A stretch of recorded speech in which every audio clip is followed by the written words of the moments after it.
প্রতি বছরের চেয়ে এবার শুরু থেকেই জমজমাট হয়ে উঠতে শুরু করেছে বাঙালি জাতির অমর একুশে বইমেলা। বইমেলায় প্রতিদিন অসংখ্য নতুন নতুন বই আসায় ক্রমেই বাড়ছে বই পিপাসুদের সংখ্যা। ছোট বড় সব বয়সের মানুষের পদচারণায় উৎসমুখর পরিবেশের সৃষ্টি হয়েছে বইমেলা প্রাঙ্গণ।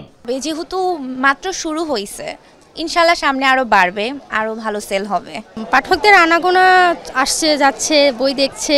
পাইলাম না এই দুনিয়ায় মনের মতো মানুষ পাইলাম না, জাল বিজনের যুগে পড়ে মানুষ চিনলাম না, পাইলাম না এই দুনিয়ায় মনের মতো মানুষ পাইলাম না। তবে কেন বইমেলায় ছুটে আসা সেই অনুভূতি ব্যক্ত করেন বইপ্রেমিকরা। বাংলাদেশের সবকিছু তো আমরা জানতে পারি না, এই বই পড়ার মাধ্যমেও আমরা অনেক কিছু জানতে পারি। থ্রিলার, সায়েন্স ফিকশন, তারপর হচ্ছে ডিটেকটিভের মধ্যেও বেস্ট। বিশ্ব সম্পর্কে জানা যায়, এগুলোর দিকে হচ্ছে বেশি আমাদের জানার আগ্রহ থেকে আমাদের আশা।